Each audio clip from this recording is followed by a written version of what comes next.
Bem, obrigada pelo convite, é uma alegria estar aqui participando. Obrigada pela insistência também. Eu sinto muito pela última vez que não conseguimos transmitir. E obrigada, Rose e Sara, aí, por todo o apoio esses dias. E o PET, que é um projeto lindíssimo, que segue se renovando, sempre gente nova e sempre gente incrível. Então, vida longa a vocês.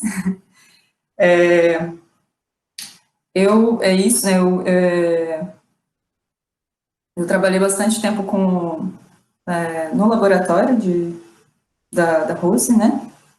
No antigo Labete, com o núcleo de agroecologia, de agroecologia do Bolsão, e antes disso também no NEBET, que foi um projeto bem bacana, que a gente esteve aí visitando, conhecendo a realidade rural de um monte de assentamentos, e tudo isso me aproximou bastante da agroecologia, que hoje é, assim, uma coisa para a vida, né?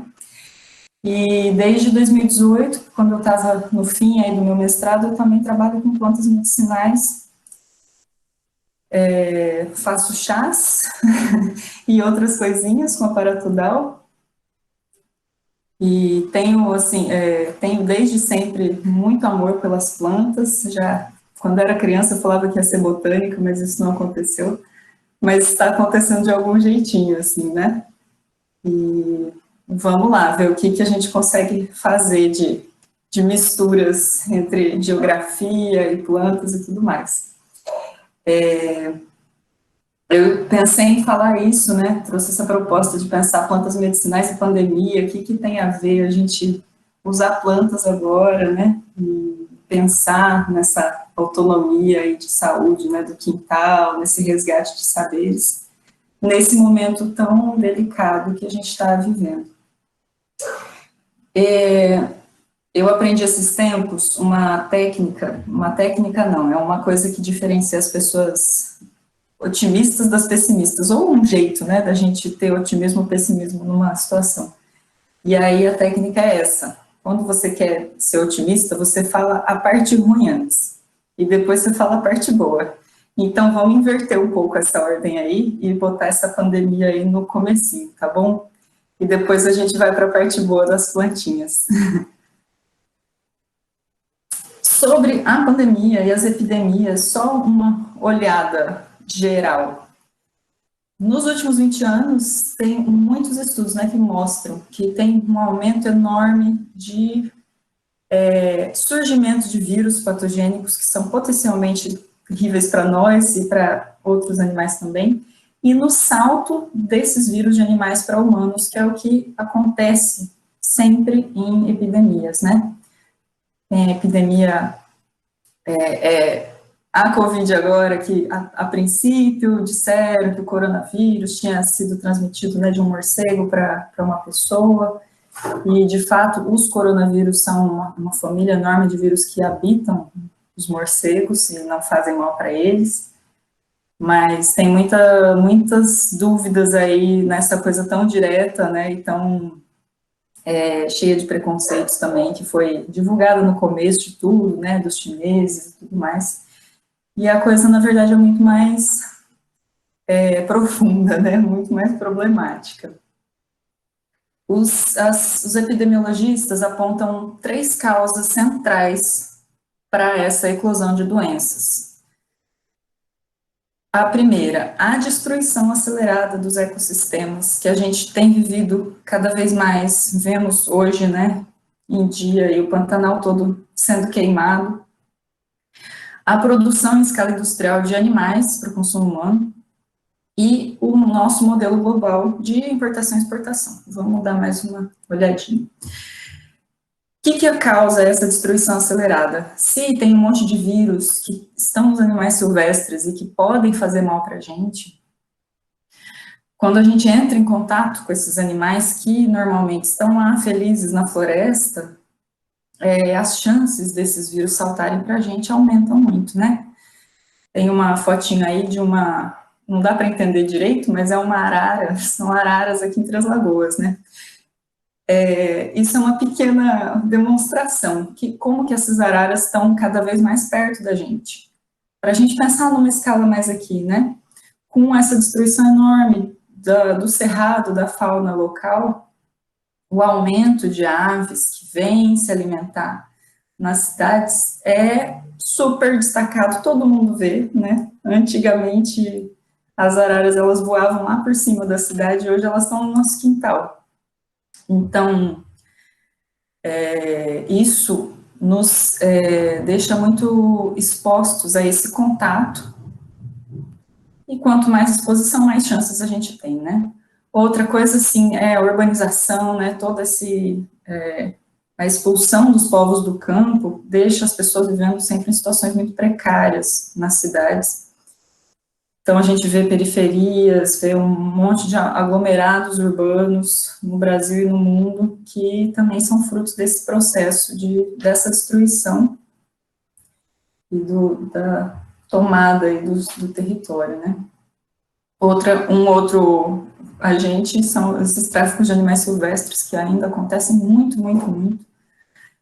É uma tragédia, um crime que não é tão criminalizado, e também nos expõe um monte a contato com animais que, em condições normais, não estariam em contato com a gente. Outra questão é a homogeneização da paisagem, né? Quando a gente tem um sistema com biodiversidade,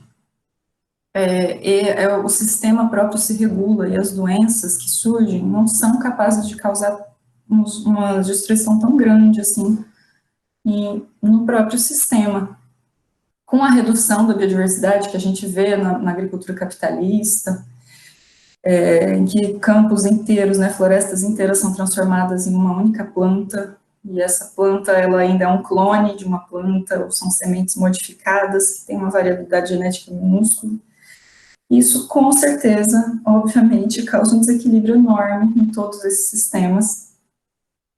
Aí a gente tem um aumento de agrotóxicos, né, no mundo, gigantesco, por essa mesma agricultura capitalista, que contamina a terra, que traz um monte de venenos para a gente nem tem muita noção de como esse combo de venenos atua no nosso corpo, e logo a gente fica mais vulnerável, né, como a natureza toda.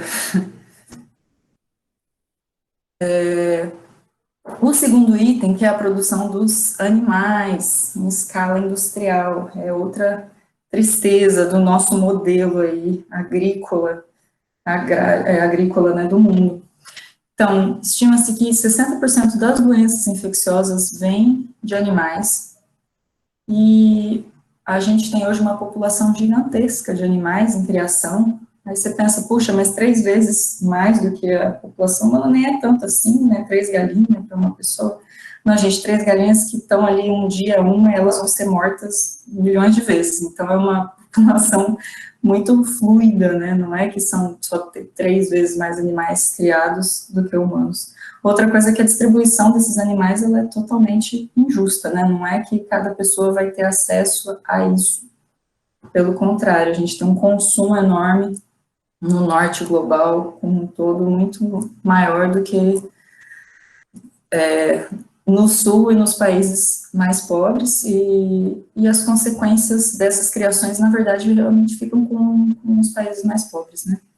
Agora que se universalizou a desgraça, então, pelo menos mostra que não tem como ser sempre injusto, né? E existe também essa criação de animais que também não tem diversidade nenhuma, né? Eles dependem de um uso muito grande de antibióticos. E esses antibióticos que são usados já direto, assim, não vê se o bicho está doente ou não, já passa logo para evitar problemas. Isso cria um monte de animais imunossuprimidos, eles não têm um sistema imunológico bom, saudável, não é um ambiente saudável de maneira nenhuma, então são animais que estão muito adoecidos, e a gente também ingere muito desses antibióticos na carne, no leite, e esses antibióticos também agem no nosso organismo, e também acabam afetando o nosso sistema imunológico, né? E isso também é uma maneira da gente selecionar um monte os patógenos, né? Fazer uns vírus super fortes como os que a gente vê.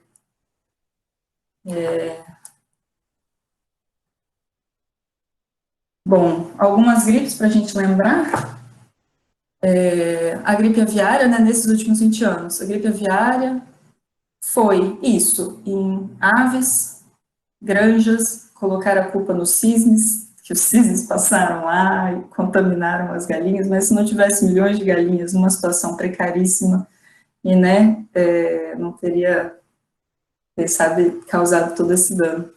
A gripe suína também, outra gripe que matou muita gente. Existem essas dúvidas aí de dados entre 18 mil e 500 mil pessoas, porque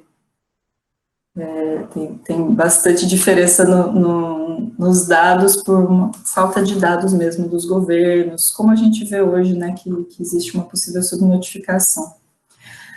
A ebola, que é um vírus que se achava, né, que estava acabado, teve surtos na África, matando um monte de gente também. A Covid-19 hoje, dessas, que já chegamos a quase 1 milhão de mortes, né, hoje. E Estados Unidos hoje passou dos 200 mil mortos, o Brasil está com 137 mil, e a Índia 88 mil mortos. Isso nos números oficiais, né?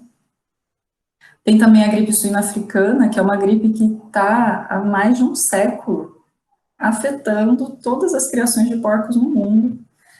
Os porcos, inclusive, são os animais mais criados lá na China e em muitos lugares, né? Mas existem muitos criações, abatedouros que têm problemas gravíssimos. Eles têm, às vezes, que matar todos os animais para poder conter uma disseminação do vírus. E até hoje não foi resolvida essa questão. Essa gripe suína continua matando os animais, não existe um efeito na gente, né, não contamina os humanos, possivelmente por isso que não tem vacina ainda até hoje, mas é uma loucura de pensar como que esses vírus resistem, persistem dentro desse modo de produção bastante cruel, né. E aí, como esse o terceiro fator é esse modelo global, né, de importação e exportação, e não só isso, também de trânsito entre todos nós, né, no mundo inteiro. A gente vive num mundo muito globalizado, e os vírus têm chance de se espalhar com muita facilidade, além da gente ter uma loucura, né, de produzir soja em um país para mandar para alimentar gado em outro país, manda porco para cá, tudo mais. E esse trânsito, claro, que facilita muito que a gente se contamine e espalhe essas contaminações pelo mundo. A gente rompe todas as barreiras naturais que, numa situação sem esses rompimentos, poderiam conter esses vírus, né? E reduzir os impactos todos. Então, a gente está numa situação bastante vulnerável mesmo. Essa primeira imagem aqui são as rotas de navios no mundo. É um estudo um pouco antigo que eu achei a imagem interessante para a gente ver, né? E ali embaixo também as rotas de aviões. Então, é fácil a gente conseguir espalhar, né, um vírus pelo mundo inteiro com facilidade. E aí, temos isso, né, que a gente pensa, poxa vida, vai sair uma vacina? Vai sair uma vacina, eu tenho muita fé nisso, com certeza já estão saindo, né, já tem vacinas possíveis que deem certo. O negócio é que não tem como a gente ficar pensando em sempre uma vacina que vai resolver isso, mas se a gente não muda essa estrutura, esse modo de produção, vai aparecer outra pandemia. Isso todos os epidemiologistas já apontam, é só questão de saber onde que vai aparecer, quando que vai aparecer, mas é um fato certo de que esse cenário que a gente está vivendo hoje pode se repetir em breve, não sei quando. Esses tempos eu estava numa loja, saí na rua, tal, de máscara, né, e aí na loja uma mulher estava vendendo as mascarinhas, e aí estava super em promoção, eu falei, nossa, essas máscaras, né, aí ela falou, vou vender logo, porque daqui a pouco o povo nem tá mais usando isso aí, né, e eu dei risada e falei, gente, como que a gente tem percepções muito diferentes, né, das coisas, e como que às vezes realmente a gente não consegue ver, assim, esse outro cenário, né. de que eu acho que, pelo contrário, guardem as máscaras, porque a gente vai ter que se habituar a esse uso de máscaras cada vez mais nesse mundo globalizado, capitalista que a gente vive. E também existem esses estudos que apontam que até o mesmo Cerrado, a Amazônia, são possíveis lugares, caldeirões, né, de uma próxima epidemia, porque tem uma rápida expansão dessa fronteira, tem um monte de uso de venenos. A Amazônia é o lugar onde tem mais espécies de morcegos no mundo. Então, é assim, uma caixa misteriosa de muitos vírus que podem vir a surgir ainda, e que a gente tem que ter essa percepção, né? Tem essa notícia aí do porquinho, é um vírus novo, que foi essa notícia vinculada em junho, né, desse ano, um vírus com possível potencial pandêmico.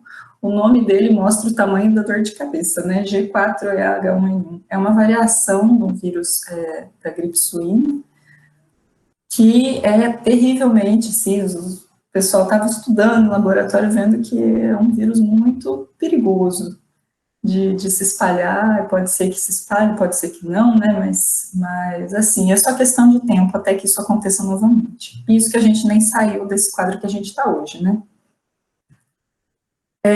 Bom, eu coloquei algumas sugestõezinhas, tem esse livro desse Rob Wallace, eu li, confesso, tá, eu li uma resenha, encontrei ele existe à venda, e li coisas sobre o livro, me pareceu uma abordagem muito interessante. É um biólogo especialista em doenças pandêmicas, infecciosas, e com um olhar muito geográfico e muito integrado a todo o sistema, porque não basta a gente olhar simplesmente para um vírus sem questionar o que tem por trás de tudo isso, né? E ele que traz esses dados sobre a criação de animais, sobre os usos de antibióticos, sobre um monte de coisas, e que aponta também o Brasil como um possível berço em breve, né, de doenças. E, se alguém quiser se interessar também, esse outro livro do Stefan Cunha também aborda um monte de como se movimentam, né, as pandemias no mundo, como que os vírus, como que é a história humana com os vírus, assim. Então, fica aí uma diquinha.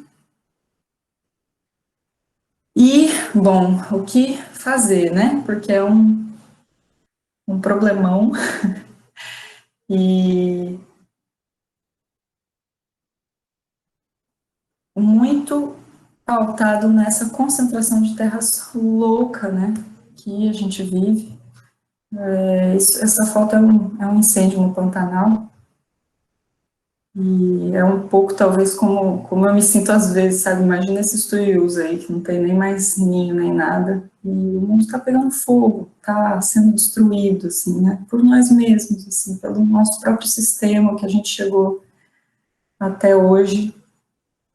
E alguma coisa a gente precisa fazer, né? Eu ouvi esses dias que não dá tempo para a gente ser pessimista. Então, acho que é um consolo, de algum jeito. Não dá muito tempo, não. Bom, um filme muito interessante, eu pensei em vocês que são mais da geografia, né, não sei se tem pessoas também de outros cursos aí.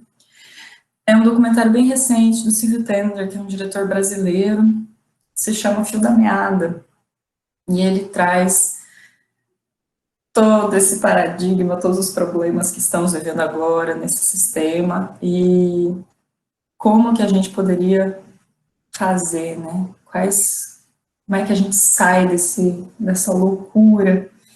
E ele traz esse fio da meada para a gente tecer uma nova possibilidade de mundo, para a gente alimentar aí as nossas esperanças e ver os movimentos que estão acontecendo também, que se contrapõem a tudo isso, né? Então, tem lideranças indígenas, tem um monte de estudiosas do tema, tem um monte de gente legal. É um documentário bem bacana para vocês assistirem. Aproveita aí que está na pandemia. E chama a família, já que a gente não vai ter um Natal em família, né, dá para fazer umas polêmicas online, assim, mando o filme para a galera. E, bom, o que a gente tem, então, de respostas, né? O fio da meada, ele traz 3 fios, assim, que são importantíssimos. Um é o território, que é uma questão basilar, né, hoje, para pensar como que é o uso desse território, como que as populações não têm o direito ao uso do território, e como a gente pode fazer essa retomada tanto, né, nas áreas rurais, nas áreas urbanas, essa disputa, ela é muito central mesmo. Outra questão é o alimento, está super ligado, né, como criar uma autonomia alimentar, uma autonomia de saúde também. E o terceiro, o que era o terceiro fio da meada? Ah, isso, exatamente, o conhecimento.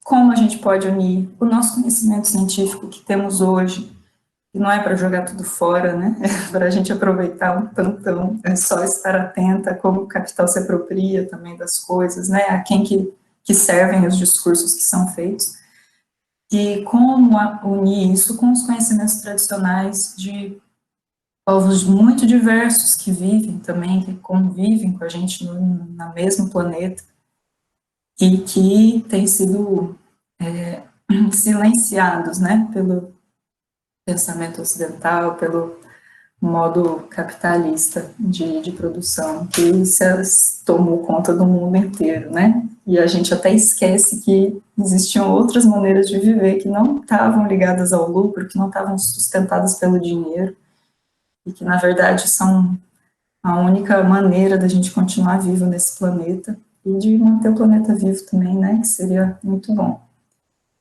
E aí, bom, a campanha nacional em defesa do Cerrado tem esse mote da biodiversidade é o melhor remédio contra pandemias.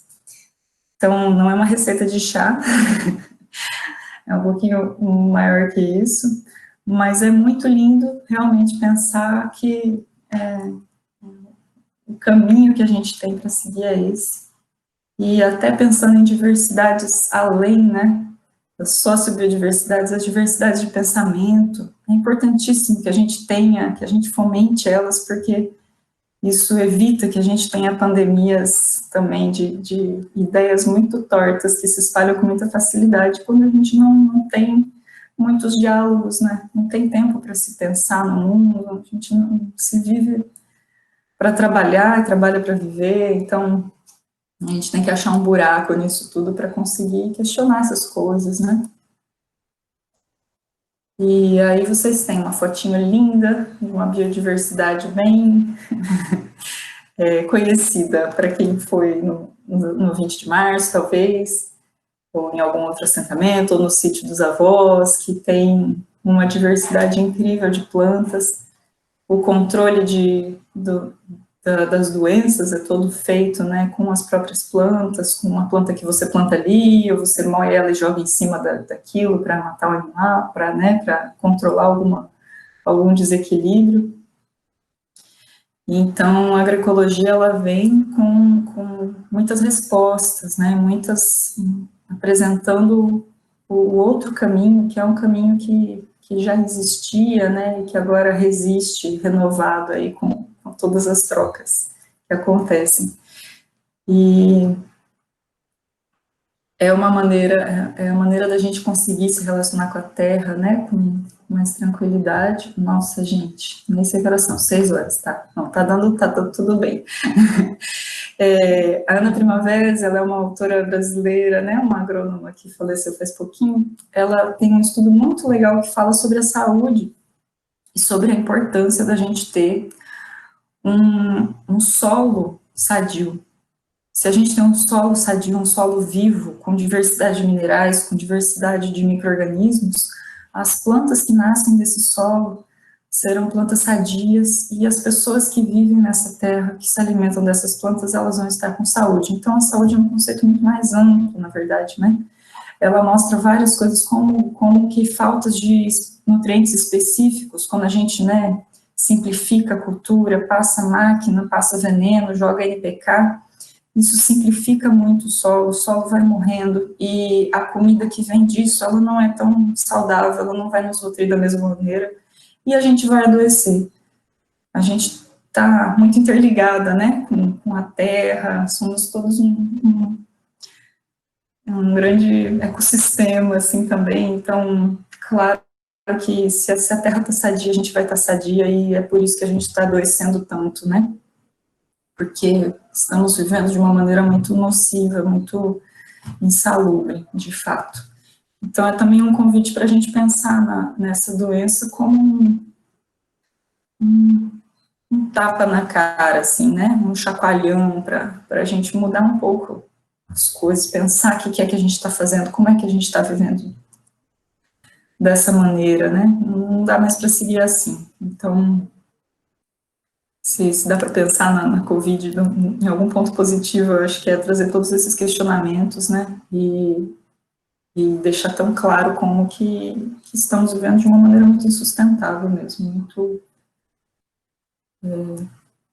sem saúde. E bem, a agricultura camponesa, ela é quem alimenta, né, o Brasil e o mundo. A gente tem um agronegócio fazendo muitas propagandas, que é pop, é tech, mas a comida mesmo, o feijão com arroz nosso, ele basicamente vem dos pequenos sítios, das pequenas propriedades rurais, das pessoas que vivem na terra e que estão ali, né, na resistência, plantando comida para a gente e tudo mais. Tem esse estudo do Mitidiero Júnior, Barbosa Sá, que conseguiu decodificar os dados do IBGE, que andam um pouco confusos, e mostrar e provar por A mais B que quem produz comida são os pequenos produtores, né? Os camponeses, as camponesas do Brasil. Outra questão é isso, as mulheres das zonas rurais no mundo são as que mais plantam os alimentos básicos. Elas respondem por até 60% e 80% dos plantios dos cultivos básicos, né, milho, arroz, mandioca, as culturas que representam, essas culturas elas são até 90% da alimentação dos países mais pobres. Então, existe também uma questão de gênero, né, no capitalismo, ele só é como ele é um conjunto cruel aí com o patriarcado. Então, é preciso pensar também na emancipação das mulheres, a emancipação da terra, emancipação de todos os excluídos, né, as minorias, que só podem ser vistas em conjunto, não dá para a gente isolar, né, uma coisa ou a outra, acho que são todas lutas da mesma natureza. E aí é isso, né, a gente só pode pensar em saúde, alimentação para toda a população com a reforma agrária popular, é o único caminho, é a única via no Brasil, no mundo. A Via Campesina é uma organização camponesa que reúne camponeses de 70 países, e as bandeiras têm sido a agroecologia, soberania alimentar, o resgate de sementes crioulas e feminismo também. O MST é a mesma coisa, né? Um movimento incrível, super admirável, que está aí ainda produzindo um monte de alimentos e servindo como um grande exemplo de como nos organizarmos, assim, né?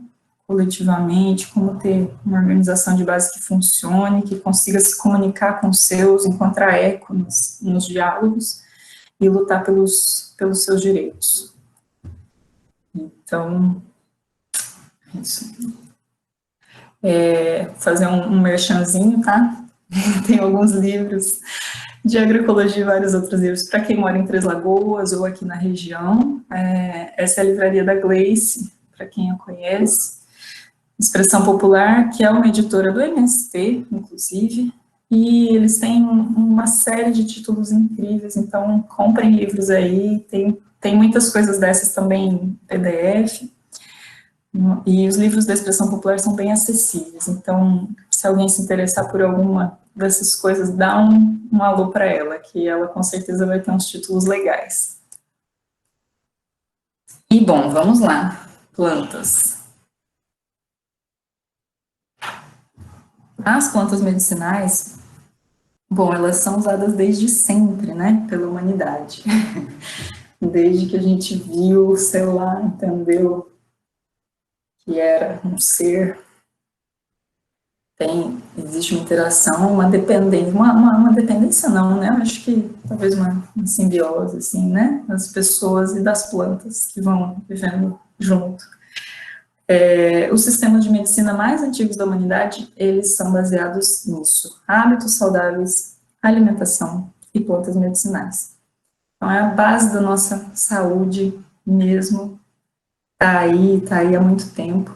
A medicina chinesa, ela é a mais antiga, assim, né, de documentação e de informações, porque existem muitos livros e muitas coisas escritas. E a medicina indiana também, né, chamada de Ayurvédica, elas se pautam no nosso equilíbrio, encontrarmos o nosso equilíbrio através da alimentação. Então, a gente tem que se conhecer, saber o que nos faz bem, o que nos faz mal, entender quais são as nossas doenças principais e buscar esse equilíbrio, primeiro pela alimentação, né? E o que precisar, plantas medicinais, fitoterapia. A fitoterapia chinesa é riquíssima, riquíssima, assim, de conhecimentos.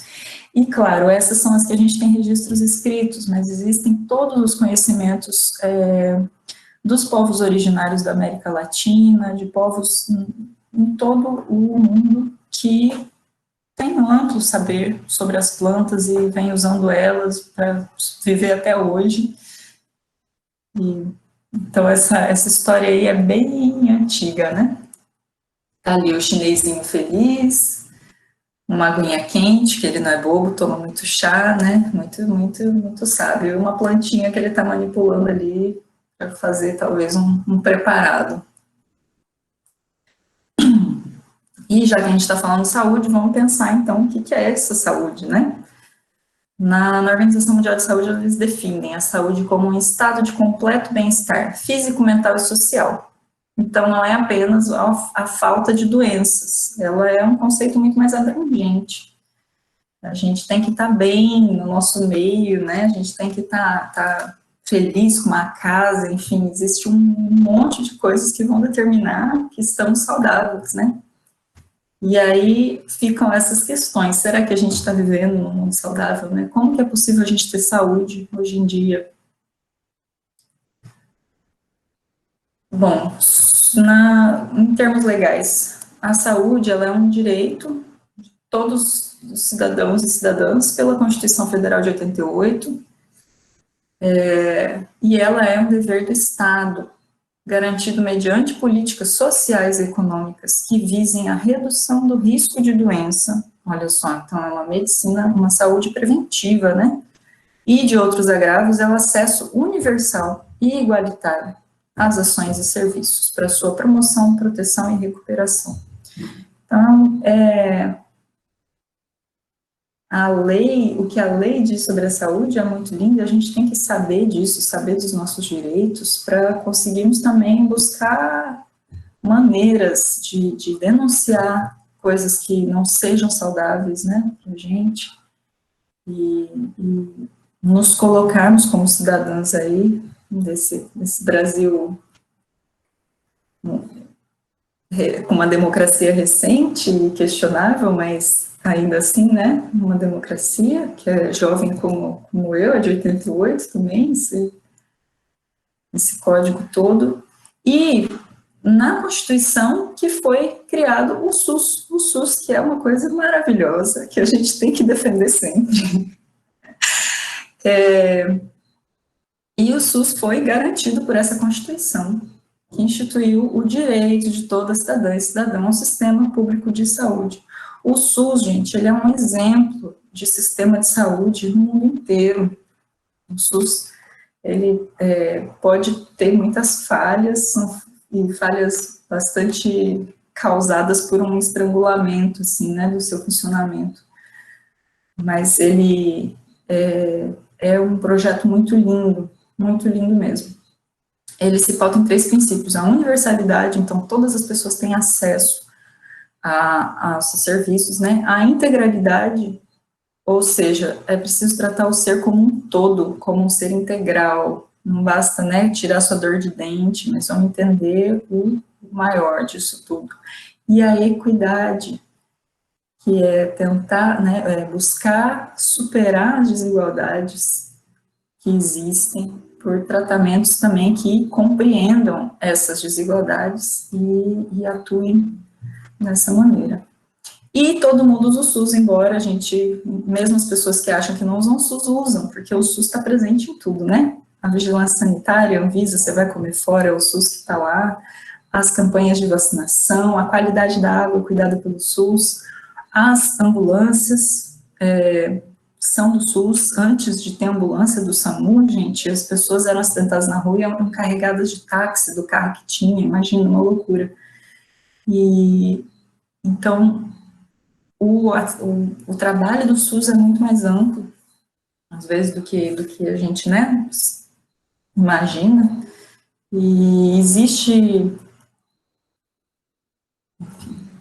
e, bom, e vamos chegar lá nas plantas. O que o SUS, além de essa coisa incrível do atendimento, né, que é feito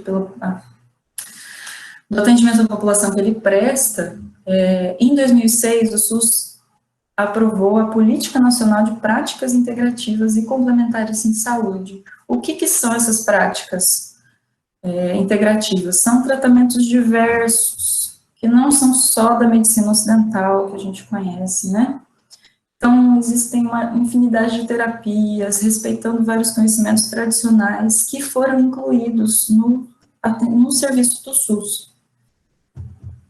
Hoje, 19% dos estabelecimentos na atenção básica oferecem essas práticas. É ainda um número bastante pequeno, mas é importantíssimo que a gente saiba que isso existe, para a gente lutar também por esses direitos. Para vocês terem uma ideia, são essas as 29 práticas que o SUS incluiu. Então, temos uma infinidade de tratamentos que a princípio são muito elitizados, né, que não se tem acesso, e por lei está ali, toda a população tem acesso a um monte dessas coisas. E é em uma dessas práticas, né, que existem as plantas medicinais e a fitoterapia. Tá vendo que a gente vai chegar nas plantas. Ai, meu Deus, tá tarde. Vamos lá. Bom, esse programa de plantas medicinais fitoterápicos é incrível, assim, em sua base, né? Ele, olha, promover e reconhecer práticas populares e tradicionais. Então, tudo isso que a gente fala de resgate de saberes está lá no nascimento do programa, né? Inclusive, olha, no terceiro item, promover a inclusão da agricultura familiar para produzir as plantas medicinais. Ele é feito de uma maneira bastante integrada mesmo na sociedade. E aí, em 2010, foi instituída a farmácia viva no SUS, que é parte dessa política e que prevê a instalação, manutenção de farmácias vivas em todos os postos de atendimento, né, em todos, aonde puder ser feito, e que inclui desde a produção, o cultivo, a coleta, processamento, doação de mudas, né, ministra oficinas de plantas medicinais. E ele é muito, muito abrangente, de fato. Tudo isso é saúde pública. E por que não tem essas terapias? Aqui no posto de atendimento, eu fui lá, queria comprar ali um chá de algum, comprar não, né, pegar um chá para mim, que ia ser bom, não tinha. E isso cabe às gestões municipais. E por isso que estou trazendo isso aqui, que a gente está em época de eleição, né, municipal. Então, eu acho que é um ótimo momento para se fazer uma pressão popular de entender quais são as propostas dos seus candidatos ou dos candidatos que estão aí às prefeituras, né? Aqui em Três Lagoas, especificamente nas prefeituras, entender o que esses gestores sabem, quais que são as políticas da Secretaria de Saúde, como é que a gente consegue implementar isso aqui, porque é simplesmente ter boa vontade, diálogo, né? E compreensão de como fazer esse serviço. Tem a professora Caeli, não sei se vocês conhecem, ela saiu candidata a prefeita esse ano pela coligação PT, PSOL, e ela é uma professora da medicina que ela tem um projeto de farmácias vivas que tentou ser implementado agora, uma amiga minha, inclusive, que estava trabalhando com ela, mas com a pandemia isso foi cortado, mas talvez seja uma pessoa interessante da gente conversar, talvez chamar aqui para o PET para pensar o que existe de proposta, né, nesse sentido. E aí tem outras diquinhas, tá, rapidinho, para a gente pensar em medicinas mais preventivas e não curativas, né, porque no fim é importante que a gente tenha essa responsabilidade pessoal, sem isenção do Estado, tá, gente? Não é isso. O Estado, ele é responsável pela nossa saúde. Mas a gente também tem essa responsabilidade nossa, né, de entender o que é saúde para mim ou não. Talvez, nesse modo de medicina que a gente pensa, o médico é uma pessoa que vai saber tudo, né, e vai nos curar. E uma ideia é pensarmos um pouco antes, assim, de, poxa, eu é que vivo dentro do meu corpo desde que eu nasci, então é bom eu entender esse corpo, né? E, claro, as pessoas da medicina, da enfermagem, de várias áreas, têm um amplo conhecimento, que super são válidos, não é isso que eu estou dizendo para não ouvir os médicos, mas é para se ouvir também e a gente ter uma maior um maior autocuidado, né, com a saúde. Aí tem algumas ideias, tá, de pessoas que eu acompanho. Esse Lugar de Médico na Cozinha é um livro muito interessante que fala de saúde de uma maneira bem ampla. A Conceição Trucon também fala muitas coisas. Essa moça do Pensando ao Contrário, eu coloquei os Instagrams dessas pessoas, tá, mas elas têm várias outras redes. De várias coisas que a gente pode fazer, que são fáceis, que são possíveis de incorporar no nosso dia a dia, para a gente pensar como mudar essa ideia de saúde, né? E, claro, melhorar. A doutora Karina, ela é uma nutricionista, uma nutróloga que fala muitas coisas legais também. E esse documentário Muito Além do Peso, um documentário muito interessante para a gente divulgar também, e entender como que as grandes empresas vão se apropriando, né, dos mercados e trazendo muitas doenças também com isso, e pensar como que a nossa alimentação é hoje, o que isso tem a ver com a nossa saúde. E aí, vamos lá, acho que é isso, né, chegou a hora de fazer um chá para Covid. Ah, brincadeira, mas peraí.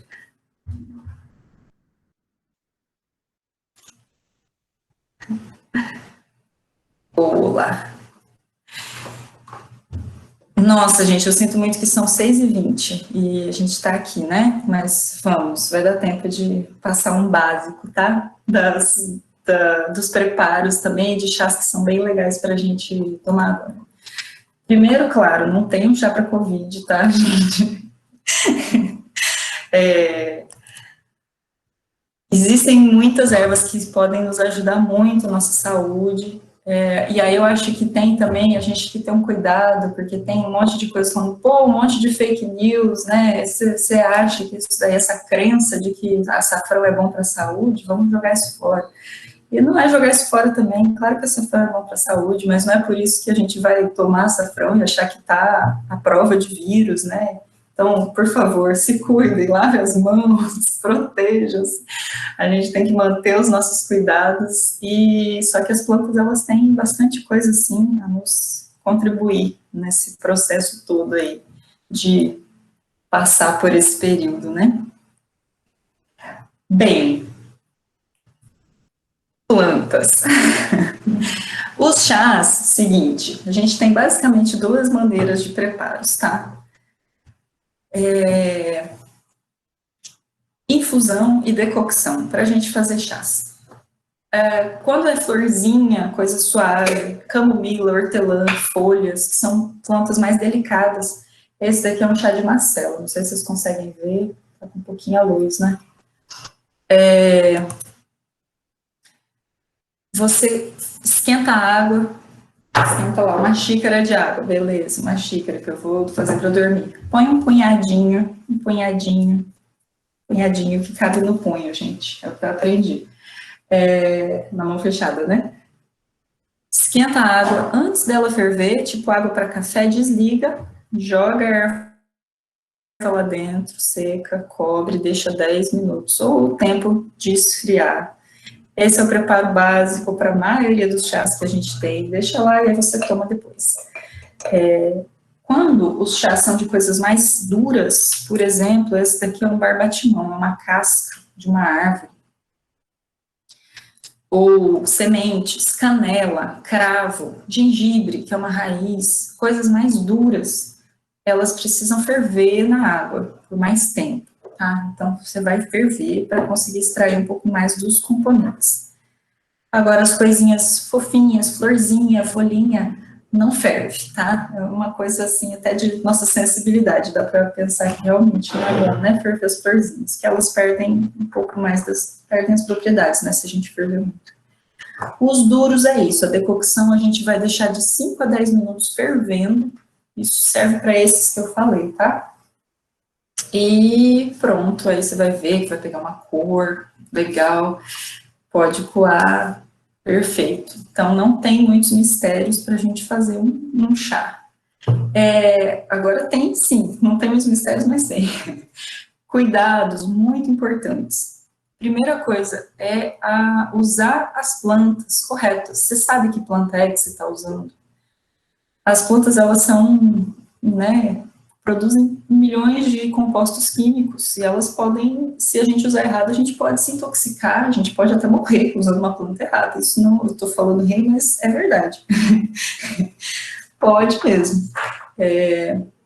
Então, é importantíssimo que a gente identifique as plantas certas.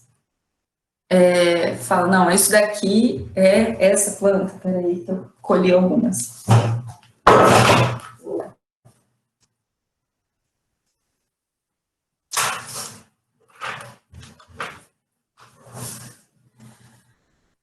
Esse daqui é um quebra-pedra que eu colhi no meu quintal.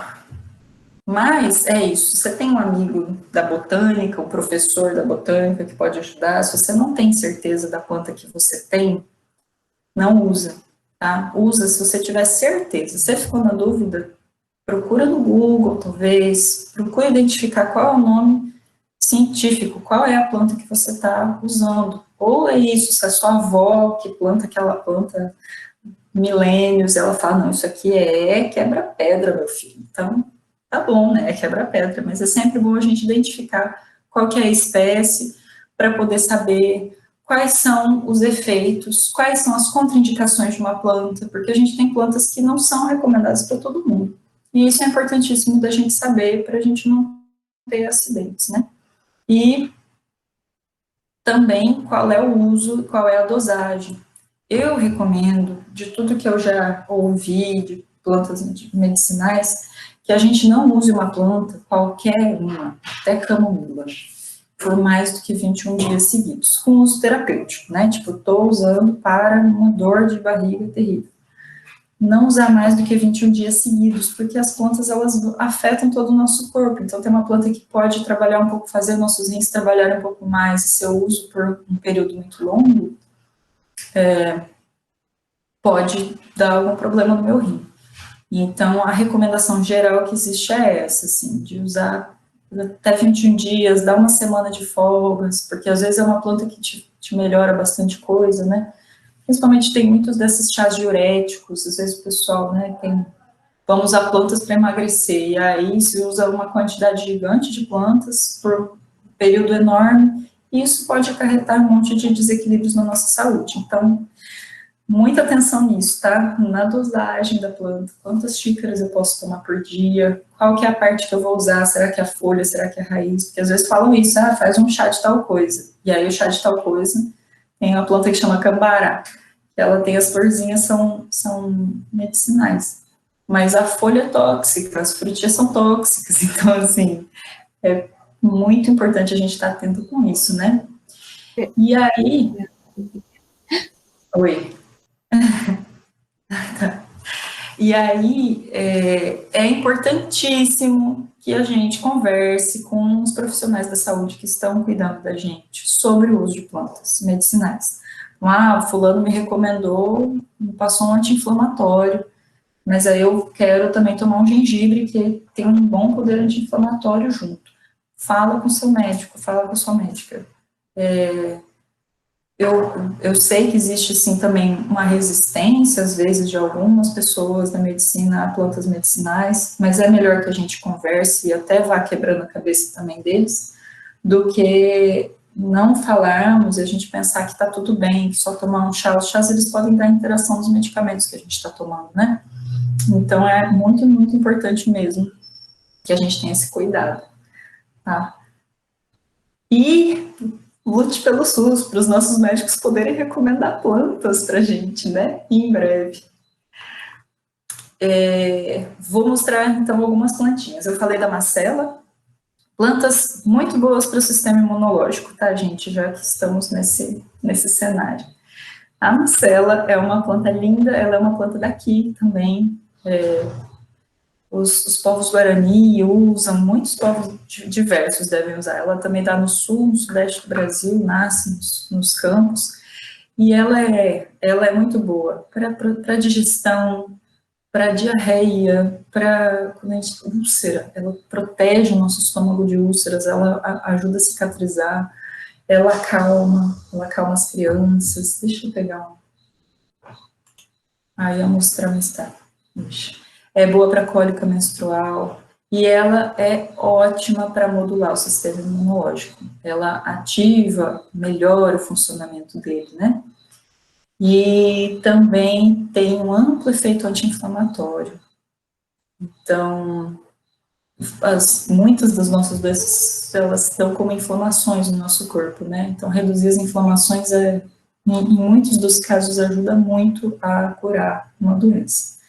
Ela também tem ótimos resultados para células cancerígenas. E é uma florzinha, gente. Oh, coisa mais linda. É uma planta de uso bem seguro para criança, para adulto. Então, eu recomendo muito macela. Vocês acham ela para vender em boa parte de lojas, assim, de produtos naturais. Ela é uma planta fácil de se achar. Ela não nasce aqui, infelizmente. Ela gosta de mais friozinho. Eu nunca vi macela aqui. Eu vi ela em lugares mais frios. Mas ela é mais próxima, né, de nós, e uma super recomendação. Outra planta, muito rara, essa é muito rara. Eu ia falar da secagem, né?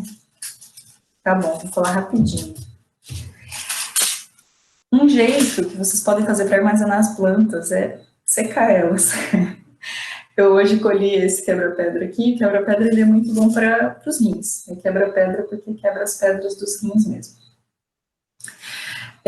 Colhi aqui no meu quintal. Vocês podem colher as plantas sabendo, né, ou com uma indicação de alguém que sabe para poder fazer uso. Vejam se a planta está num lugar limpo, se a planta está saudável. Se a planta está doente, não use uma planta doente, porque ela possivelmente está num lugar ruim. Ela não vai ter um efeito tão bom, né? Então, procurem plantas saudáveis, com as folhas boas, e a gente pode colher ela e pendurar de ponta cabeça, que aí todos os princípios se acumulam um pouquinho mais nas folhas. Então, quando a gente vai lá, pede na feirinha agroecológica um maço gigante de hortelã, que não dá conta de comer, antes dele estragar, é uma boa ideia, a gente pendura ele. Eu faço uns macinhos assim de folha, sabe? Deixo penduradinho, amarro aqui. Socorro, esse daqui é um limoeiro, que as folhas são bem boas também. Amarro os macinhos e deixo penduradinho. Aqui em Três Lagoas, com essa umidade do jeito que tá, gente, em 3 dias tá mais do que seca a planta. É bem tranquilo, e aí você pode guardar, armazenar, ela tem uma duração indeterminada, assim. Então, fica a dica, quando às vezes você quiser colher alguma planta, não quiser perder ela, seca ela, que é tranquilo de fazer em casa, e você vai ter mais controle, né, da planta que você está usando. Aí, esse daqui é um tule, para as mosquinhas não chegarem, né, tão perto, que dá para pendurar as plantinhas também. E aqui tem uma planta muito poderosa, que eu gostaria muito de recomendar para vocês, Vamos ver se alguém conhece. Isso tudo.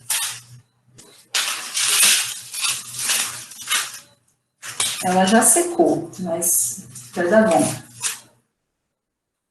Aqui. Não sei se alguém tem um chute. Essa é uma folha de manga. Cadê, galera? A folha de manga, gente, é o melhor momento da apresentação, tá? Vocês deviam estar ouvindo hoje. A manga tem mangiferina. A mangiferina é uma substância que ela é boa para muita coisa. Ela é uma anti-inflamatória, muito poderosa. Ela ajuda em um monte de doenças crônicas, artrite, artrose. Ela é boa para gripe, ela é boa para qualquer tipo de dor. Ela é boa para nosso estômago, para distúrbios gástricos, intestinais e várias outras coisas. Ela é muito boa para os pulmões. Ela tem uma ação broncodilatadora. Então, ela, para quem tem asma, para quem tem rinite, para quem está com Covid, está com dificuldade de respirar, por favor, gente, se está com Covid, vai tomar os remédios, né, que a galera está falando aí. Usa também chá da manga, não só, mas usa também, ela ajuda a que os brônquios consigam se dilatar mais e a gente consiga respirar melhor. Manga. Ela é imunomoduladora, ou seja, ela modula o nosso sistema imunológico. Se ele está meio baixinho, caído, ele vai melhorar. Se a gente tem alguma doença autoimune, lúpus, como é que chama aquele que dá fibromialgia, um monte de doenças que existem, que são dessa disfunção do nosso sistema imune, ela vai ajudar a regular o nosso sistema imunológico e a gente vai ter melhora nessas doenças também. Então, não é só que ela aumenta, assim, né? Ela regula, realmente. Ela também regula o índice glicêmico, e é a mesma coisa. Ela regula, porque tem muitas plantas que são boas para quem tem diabetes, que elas reduzem o índice glicêmico. Só que tem plantas que reduzem um monte. Se a pessoa toma uma medicação, ela tem que fazer isso com muito cuidado. Ela tem que conversar com o médico dela, para saber se vai tirar o medicamento, se vai misturar a planta, enfim, nem sei e nem me atrevo a dizer como vai ser isso, tá? Mas a folha de manga, ela não tem o risco de te dar uma hipoglicemia, que é o que pode acontecer se você tomar um remédio e uma erva hipoglicêmica. Você pode ficar com seu açúcar muito baixo. A manga não, toma a Vontes, tá? Que ela não vai baixar demais, ela vai só regular. Então, é um remédio incrível, incrível, incrível. E tem em um monte de casas aqui em Três Lagoas, manga é uma das coisas que mais tem. Ela também reduz a febre antitérmica, ela é analgésica. Se você tiver com dengue, é ótima, ótima, ótima para usar. Faz o chá, vai tomando, vai tomando. Ela é muito boa para a saúde cardíaca também, fortalece o sistema cardíaco como um todo. Se você está com algum problema nas veias, melhora. Lá em Cuba, que eles têm também, né, tem uma medicina incrível e trabalham muito com fitoterápicos também.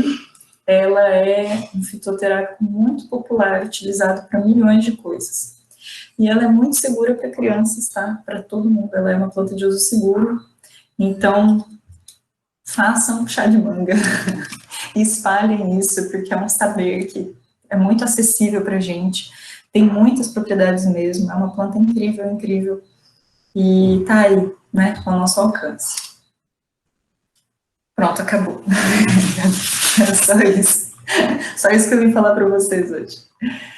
Outra planta que tem sido bastante usada é o açafrão, né? O açafrão, olha, esses aqui são da professora Rose, inclusive, ela plantou, colheu, a gente secou, fizemos uma parceria, e aqui tem o pozinho do gengibre, do açafrão seco e moído, que dá para usar nas comidas, dá para usar em tudo. Açafrão, ela é uma planta base do sistema medicinal indiano, da Ayurveda, que ela é usada para muitas coisas também, muitas, muitas, muitas coisas. Ela é muito anti-inflamatória, ela melhora o apetite das pessoas, melhora a digestão, se às vezes a gente está meio caído, meio mole, beleza, ela vai dar uma energia, ela é muito boa para o fígado, ela é hepatoprotetora, ela inclusive tem estudos que mostram como ela protege até picadas de cobra que afetam o nosso corpo, o nosso fígado, e ela protege o nosso corpo, melhora todas essas situações. Ela é muito boa para estados alérgicos, para problemas de pele, para quem tem psoríase, furúnculo, eczema, açafrão é muito bom. Você pode usar tanto o chá, essa é a raizinha, né? E você pode ter em casa, gente, uma planta linda, ela dá uma folhinha assim, vai multiplicar de açafrão e trazer um monte de bens para vocês.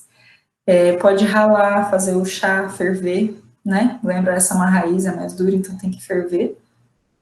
Ou você pode colocar nas comidas também. Mas é isso, se você está fazendo um tratamento médico, assim, terapia, pensa que chá é remédio, então se é remédio a gente tem que ter aquele cuidado de tomar todo dia, né, por um período, para ver se melhora. Então se tiver também num tratamento terapêutico com açafrão, tem esse cuidado de usar ele com essa regularidade, né, como um remédio mesmo. Mas é possível de colocar na comida, no arroz, nos caldos, nas coisas todas, no suco, né, em qualquer suco de coisas, pode colocar açafrão e vai dar bom. O açafrão tem algumas contraindicações para algumas doenças. Ai, gente, o pior é que eu não sei onde está isso. Ele não é tão amplo, tão fácil quanto a manga, tá? Não são muitas, mas é preciso dar uma cuidadinha disso. Poxa vida, faltou, né, Clariana, a pesquisa. Espera aí que tem outra planta para se recomendar.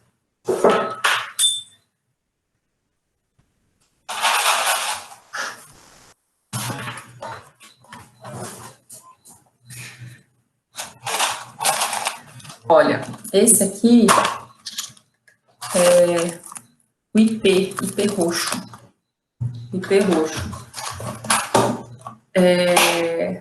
É uma planta muito boa também para o sistema imunológico, é um anti-inflamatório poderosíssimo, poderosíssimo. Eu estou pegando plantas que são um pouco mais próximas da gente, tá? Todo esse exercício até interno, de buscar conhecer as plantas que tem aqui, né? O ipê roxo, o que é usado dele é a casca. Eu não sei como se faz essa extração da casca, tá? Isso precisa ser um mateiro aí bom, alguém que já conhece, para poder fazer a extração da casca da parte certa. Mas vocês acham em lojas de plantas medicinais também. E ele também tem amplo trabalho no corpo, é muito bom, eficiente para células cancerosas também, tanto estudos em laboratório, né, como é que chama os estudos que ainda não são nas pessoas, pré-clínicos, como clínicos também, com pessoas, tem uma capacidade muito grande de inibir a multiplicação das células de câncer, também inibe as células de HIV, também tem ótima ação para o Trypanosoma cruzi, que dá a doença de Chagas, né? Então ele ele é bom para uma infinidade de coisas. Outro nome do IP é para tudo, né? Por isso que a lojinha se chama Paratudal. Porque o IP ele é usado para muitas coisas, ele tem um uso amplo, não só medicinal, mas a sua madeira também ela é muito boa. Então eles chamam de para tudo essa plantinha, esse especificamente é o roxo. E é uma planta que vale a pena investigarmos e utilizar, tá bom? E outra planta muito boa para o sistema imunológico é a unha de gato. É uma planta aqui amazônica, usada pelos povos indígenas um monte. Tem nas lojinhas também, vocês conseguem achar. Ela é muito usada com o uxi amarelo, que é outra planta também daqui, que sempre fazem o combo para curar tudo, assim. Mas ela é bastante anti-inflamatória, bastante. Ela reduz até 70% das inflamações no corpo. Para artrite, osteoartrite, reduz muito a dor, reduz a inflamação, e o ótimo das plantas é que elas têm muito pequeno efeito colateral, ou nenhum, muitas delas, né? Existe uma coisa que agora os cientistas estão deparando, vendo, que se chama o efeito comboio. O que é o efeito comboio? Tem uma substância numa planta que pode ser boa para algo, e é o princípio ativo ali principal. Beleza, a indústria farmacêutica faz o que? Às vezes pega essa planta, extrai apenas esse princípio ativo unicamente, não é esse daqui, né? O cloridrato de não sei que resina vai fazer o bem. E, na verdade, tem um monte de estudos mostrando que o princípio principal, né, que a gente quer usar da planta, muitas vezes ele é melhorado no nosso corpo por todos os outros compostos que vêm junto.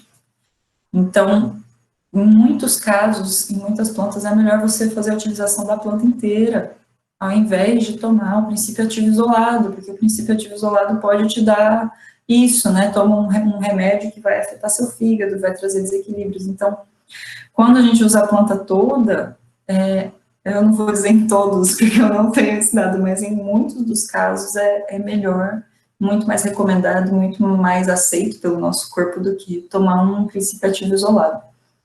Uma coisa que eu faltei ali era falar dos fitoterápicos, porque a farmácia viva do SUS, ela prevê isso, né?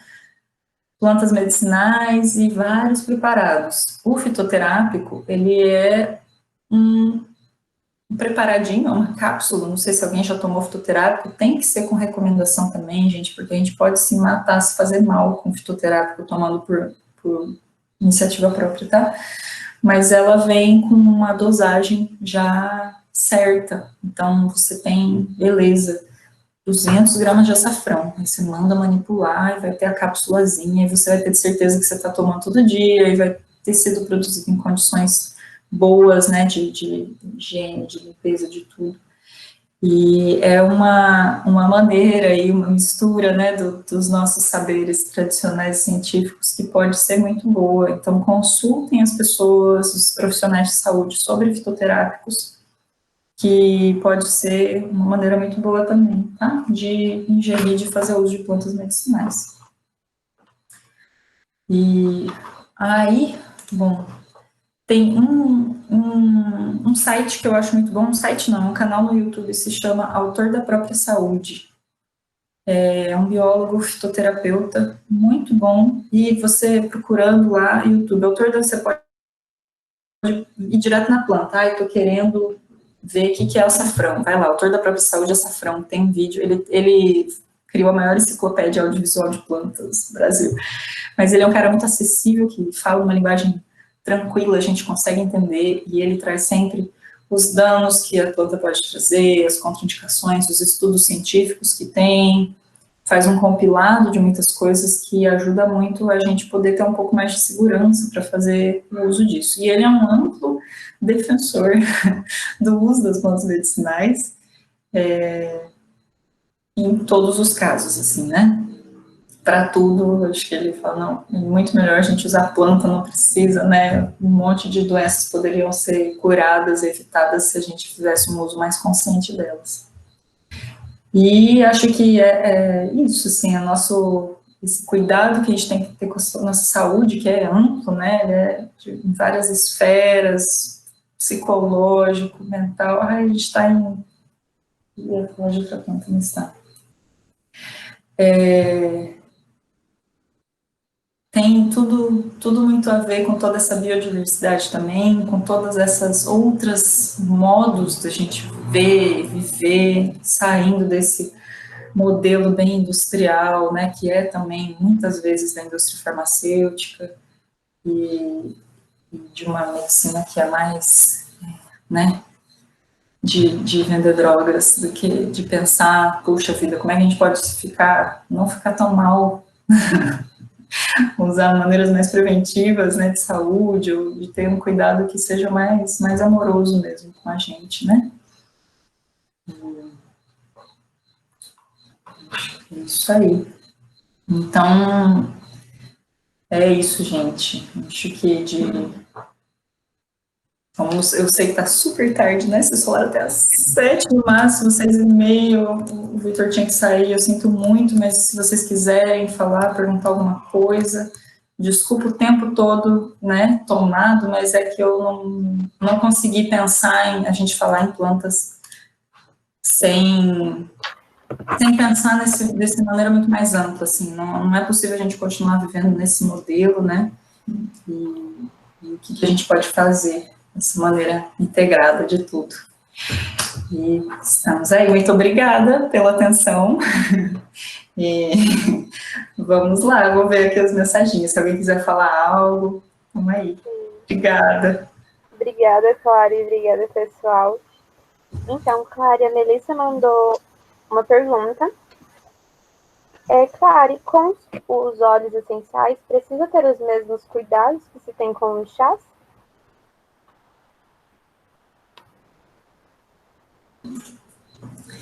Os óleos essenciais. Os óleos essenciais, eles são uns compostos muito concentrados de plantas, né? Eles são muito concentrados mesmo, então é preciso ter esse cuidado, eles sempre precisam ser usados diluídos de alguma maneira. Tem muitos óleos que a gente não pode tomar, tá? Muitos deles não são para ingestão, são para uso de aromaterapia ou de usar de outras maneiras, fazer uma massagem, utilizar por fora, né? E alguns sim são para uso interno, mas é preciso bastante cuidado, ver qual que é o uso dele, e sempre usar diluído, até mesmo para aplicar na pele. Ai, mas óleo essencial de eucalipto, como é que é? Copaíba, ele é muito cicatrizante. Mas usa, dilui ele em um óleo vegetal, pode ser azeite de oliva, que é ótimo, se não tiver, pode ser, sei lá, o óleo que você tiver, para não usar ele puro. Bom, isso eu não sou super esperta em óleos essenciais, tá? Mas eu acho que uma dica geral primeira é essa, assim. Tudo bem, temos outra pergunta da Marta. Clara, e quanto tempo devemos deixar uma planta secando? Então, ela seca muito rápido aqui em Três Lagoas, de verdade. E geralmente, assim, no máximo 3 dias elas estão secas. Às vezes, quando tá chovendo, e outra coisa, gente, sequem na sombra, tá? Porque no sol ele acaba dando uma torrada, né? Nas coisas e a gente pode perder um pouco das propriedades da planta. Mas, em geral, isso, em 2 dias ela já tá seca, você vai ver, quando ela já tiver quebradicinha, assim, já tá ótimo, pode guardar, que aí não vai ter mais umidade que possa dar um fungo. Se tiver chovendo, pode demorar mais, eu já tive secagens de folhas que demoraram, assim, uma semana. Nossa, mas é muito difícil, só naquelas temporadas de chuva grandes, assim, tá? E aí, acho que é isso.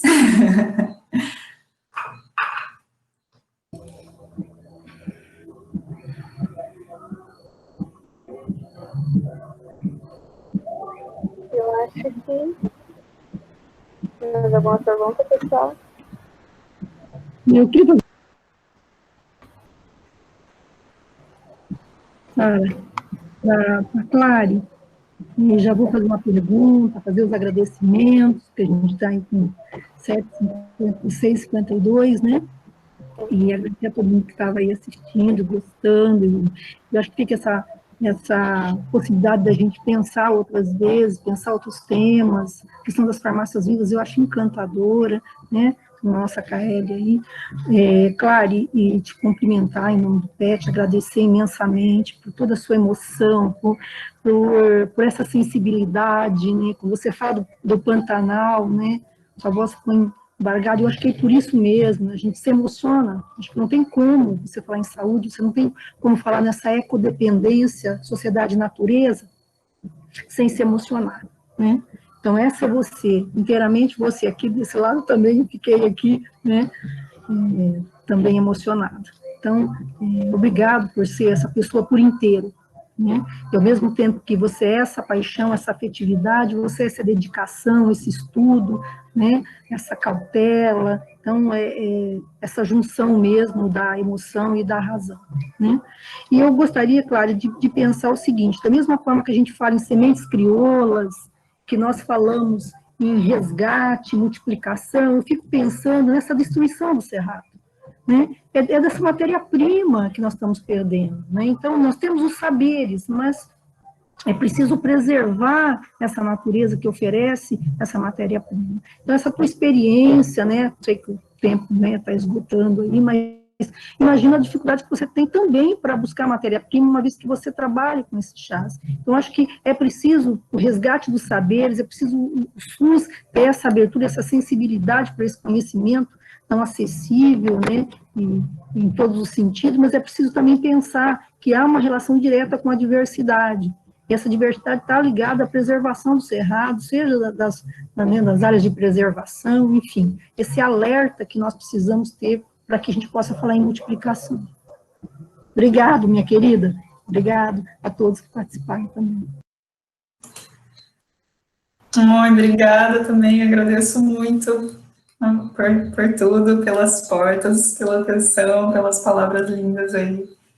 E é isso mesmo, vamos seguir, seguiremos. Sim, com certeza. Muito obrigada, Clara, e muito obrigada, pessoal, por ter participado até aqui, pela colaboração de vocês. E eu dou por encerrado o colóquio.